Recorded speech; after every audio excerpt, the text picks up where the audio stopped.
Thank you for taking a minute out. And I want to begin our conversation and journey into that by asking you, how did you get through the last 3.5 years? How did you survive COVID and how did it change you? Okay, that is a big question. Yeah. Yeah, that's a big question.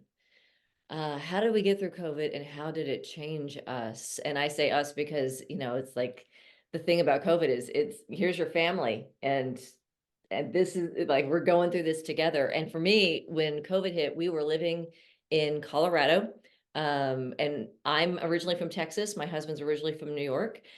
So we were a very long way from any, siblings, parents, nieces, nephews, everybody was far away. We didn't have that family support so that we could like have that tight group. It was us. It was our little family. And uh, so in terms of business, it was like a total pivot. Like, okay, here I am, professional speaker. I do workshops. I'm in front of people. I bring people together. I was about to launch a program. Like, let me train you how to bring people into your home and connect with them. And suddenly it's like all of that. I just remember that 72 hours where every booking I had for the year fell off the calendar, Yeah. like literally off a cliff. Yeah. Um, and my work is around get creative. Yeah. What's the bright side? Like what if this is great news? What if this puts, what if I leverage this? What if there's opportunity here? So really getting to practice the mindset of it. And at the same time, it's a big change. It's a big Yeah. change. Yeah. So for us, it was a time to rethink the work that we do and how we do it. So in some ways, it gave us more opportunities because we were thinking like, okay, now we can reach anybody. Now we got the internet, we got Zoom. I already knew the technology, so that, I'm going to use my strengths and that's great. Uh, but the big challenge I think was loneliness, isolation, and not being near. We had friends nearby, but it's different than having family and Yeah. that level of support. So we ended up at the end of COVID. We moved to Northern New York to be closer to my husband's side of the family. And that was a big move too. So everything from the remote schooling, we had a teenager, went through middle school, in her room, which is weird, Yeah. um, and challenging. And we got to a new town, and it was new. High school is new. Everybody's new. We don't know anybody, so it's been a challenging 3 years. Yeah. Yeah. Um, but the great thing about challenge is that it causes us to get creative, and it causes us to think different. And so I think we come out stronger for it. We're in a new community. We're plugged in now. We've got a different business model, but we also have all that we've done before that we can now kind of start going back to blending those together. Uh, So let's get into that business model. I'm going to put you in front of a bunch of third graders. It's career day. And oh, yay. hey, and one of the kids is curious and says, "Hey, what do you do for a living?" How do you answer them? I am a speaker and an author, and I help to spread hope and build connection and inspire positive change. So when you were in that seat, what did you want to be when you were in the third grade? I wanted to own a pet store. I wanted to be a small business owner. I wanted to have my own little pet store and play with dogs and puppies all day long. Okay, so you're originally from Texas? I am. Okay, so let's go back to your childhood and how did these seeds grow into you becoming who you are today? I mean, you're more in the business of helping people than anything else. How did Yeah. that happen? Yeah, so I always had sort of an entrepreneurial spirit. So I never quite fit into the traditional job mold. That never kind of clicked with me. Um, and I was a very introverted kid, and I had a speech impediment. I was awkward. I had big glasses. I had huge braces. I was not the cool kid at all. But I had a very rich inner life. And I remember I used to get sick a lot. I'd stay home from school, and my parents subscribed to Reader's Digest. I remember reading Reader's Digest cover to cover as a kid and seeing those motivational, inspirational quotes and Oh reading these yeah. inspirational stories. And I literally kept a journal of all of my favorite quotes, like from the time, I was in elementary school and I kept a quote journal of inspirational, motivational quotes. And so I think the seeds were there. This entrepreneurial part of me, this part of me that really loved connecting with a positive message. And then as I got older and more confident, and got some leadership skills, it was the confidence to really get out there and say, okay, I can now share my voice to this. I can bring this to other people as well. But I really needed it. I was a really shy, introverted kid. So Yeah. I'm doing now the thing that I needed when I was younger. Yeah. It's amazing. I ran into Reader's Digest late in life, but it's one of the very few bastions of like everything in there is positive. And when Yeah. you think about the amount of media that we go across just in the grocery store that's either false or negative, it's like to have something like that that's still around, that's still vital. It's Yeah. crazy, you know. Yeah. It's a So great magazine. yeah, it We is. now we do the vocabulary, so all those things, like Uh-huh. as a writer and an author. So Yeah. I'm reading the vocabulary, I'm reading these snippets from these Uh-huh. great articles. So yeah, It's great. It is. So let me ask you something. Who's been kind of an inspiration or a hero for you in your life? I have had many amazing mentors. I'm so grateful for the many mentors that I have. And most of them are people that nobody would know their name, or they're very well known in their circle, because they are amazing leaders. So, I have my personal people. I also, one of my mentors is Joe Vitale, who many people know from The Secret. He's written lots of best-selling books, and he has been a supporter and an advocate and a friend for a very long time, and an inspiration just through his writing and his teachings. So he's actually a member. He's the president of the board of my nonprofit organization, Oh, wow. and just constantly a source of inspiration for me and support. But there are many. There are Yeah. many. So speaking of that source of inspiration, if you can meet one person alive on the planet right now and spend some time with them, who would that be? Oh, you ask such good questions. Good. Yeah. So one person on the planet, I would love to meet Michelle Obama. Yeah. I just as an amazing woman, leader, mom, um, difference maker. I would love to have lunch with Michelle Obama. Yeah. Many on that list, Yeah. but that pops into my head. She's number one on the list all the time. She's the number one answer. Her and Really? uh-huh. Yep. Yeah, Oprah's up there too. Oprah's up there too. But there's something about her leadership and her Yeah. presence and her family ethic Yeah. that I really would love to connect with her. Absolutely. So Yeah. you're dispensing good advice to people. What's the best advice that you've ever gotten? Okay, so I had a mentor when I was first getting out there as a speaker and first learning how to do facilitation and speaking. And one of my mentors, I remember we were doing this in-depth training, and we were walking from one part of the training to another, taking this walk outside, and I asked him, I said, what do you think is the secret of success? And this is what he told me. It's probably some of the best advice I ever got. He said, do the thing that you love to eliminate the thing that you hate. Yeah. If you can do the thing that you love in a way that makes something that you hate disappear, you know, then that's a happy, productive, successful life. And for Yeah. me, I love speaking, I love writing, I love communicating, I love storytelling. If I could eliminate one thing on the planet, it would be loneliness and isolation, because Yeah. I struggled with that so much as a kid, and I struggled with that during COVID as well.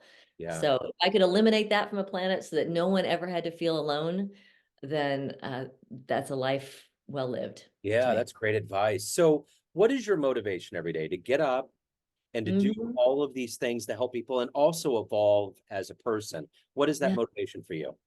Yeah, there is something so powerful about being a witness to someone's journey into something more. So I love bringing hope to people. And I say that not like the people that I serve are not usually, severely depressed or, on their last leg, although sometimes that does happen. But to find someone who has a dream that they've wanted for a long time, but they didn't quite have the confidence, or they had self-doubt and not quite sure if I can do it, not quite sure how to do it, to be able to work with people and offer ideas and possibilities, and also just to see someone as like, yes, I see in you a person that can do the things that you want to do. Sometimes it's just having someone nod and say, yes, you've got this, you've got this. I can Yeah. see it. Here's some resources to help you get there. That spark of hope, when you see that spark of hope show up in someone's eyes, and see them get excited about something that they've wanted to do, but maybe haven't quite believed they could do it, Yeah. uh, that's that's enough to keep me going. So of all these people that you've helped give hope, what's your favorite success story? Okay. Okay, my favorite success story, and this is again a difficult question. My favorite success story. I had a woman, her name is Holly. We have an online community. So I was doing a lot of local workshops and events and small groups, but she was a part of our online community. So we hadn't met in person, but she was using the tools and the processes that I teach. And we do this what if game. So, here's what I want. And then we like, what if up it? Like, what if it's easy? And what if it's fun? And what if you can?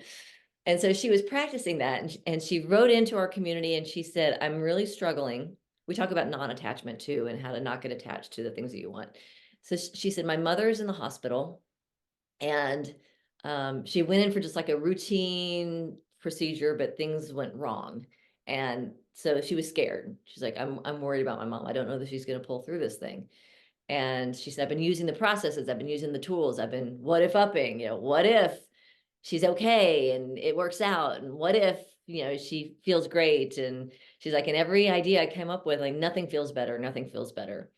So we, as a community, we got behind her and we started sharing ideas, like what if no matter what happens with your mom, this is a time that's really special for you? What if no matter what happens, this is a time you'll always remember? And what if you can be a source of strength and encouragement for your mom right now when she needs it the most, no matter what happens? And so she's like, oh, that feels better. That feels better. About a week later, she reached out to the community and she said she was sitting with her mother in the hospital. Her mom was feverish. She was shivering. She couldn't get more meds. She was wanting more meds. And they said, no, it's not time. You can't get your meds yet, painkillers yet. You've had too much. We got to wait another hour or two. And she said her mom was really struggling. And in that moment, she had this thought in her mind, what if I can be a source of strength and encouragement for my mom when she needs it the most? So that idea popped into her mind, and so she said she'd done something. She never had like a touchy-feely relationship with her mom, but that idea sparked in her, like, she's like, I know what it's like, Mom, I know what to do. Trust me. She takes her mother by the hands and she says, breathe with me. Just breathe with me. She looks her in the eye and they just breathe, like half an hour. They're just breathing together, relaxing, breathe. And then she did something else she said she's never done before. She led her mother in a visualization of what's going to happen when you get out of the hospital. So, Yeah. Mom, when you get out of the hospital, we're going to have this big party and everybody's going to come together and we're going to celebrate that you made it through. And she's leading her in this visualization. And then the doctor comes in and says, okay, now you can have your pain meds. And her mother says, I'm good. I don't need it anymore. And Wow. she had a total turnaround. And about 2 days later, she brought her daughter in. She said, I want to talk to you. She said, I don't know how you knew to do what you did, but she said, I absolutely believe that it saved my life. Wow. Like you being there in that moment and what you did was a turnaround point. So Excellent. those kinds of Great. stories, like, Yeah, that's what puts me up in the morning. absolutely. So let me ask you this. If you have a dream tonight, you run into the 18-year-old version of you, and you could give that young version of you a piece of advice based on the wisdom you've gained in your life up to this point, what advice would you impart on that young version? I would say take every personal development and leadership class you can take because give yourself the skills Yeah. to do things that your heart is calling you to do, and trust that you can do it. So Yeah. surround yourself with great mentors, surround yourself with great coaches, learn the skill set of leadership, and do that thing that you dream to do because it is totally doable. So, of all of the things that you've dreamed and done and accomplished and evolved into, what are you the proudest of? I'm proudest of being a great mom. Like all the things that I've learned that have helped me, with an audience, helped me with communications, helped me with leadership, all of those things. What I'm most proud of is that I'm able to use those things that I've learned professionally to have a happy family and to Yeah. have, a kid who loves life and has dreams and hopes and challenges that she's resilient enough to overcome. So, everyone has a perception of you, family, friends, clients, colleagues, but you run the show. What's your perception of you? Who do you think you are? Who do I think I am? I think I am a inspirational change maker.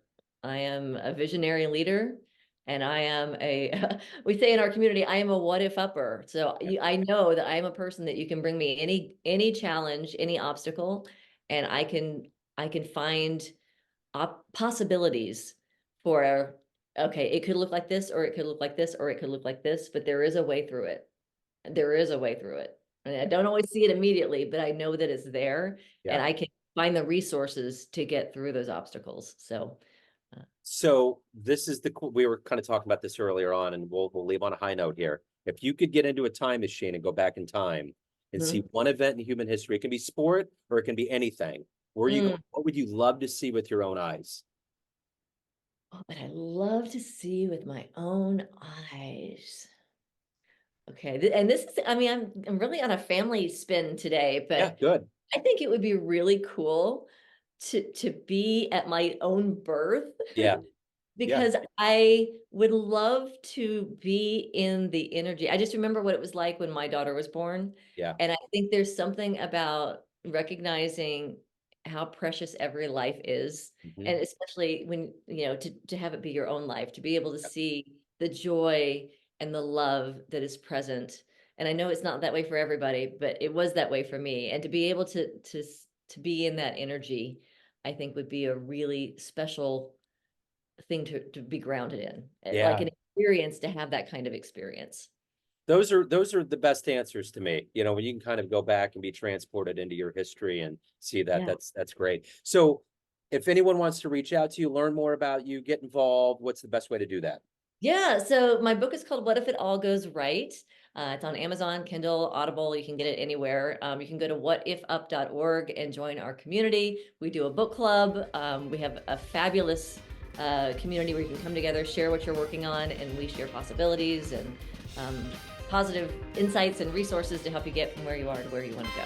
So, Excellent. Yeah. That's excellent. Mindy, thank you so much for your story. Thank you for your time. I love the energy. Best of luck. Have a great 2024. Well, thank you. Same to you, Joe. Thanks for inviting me out. Absolutely. Take care.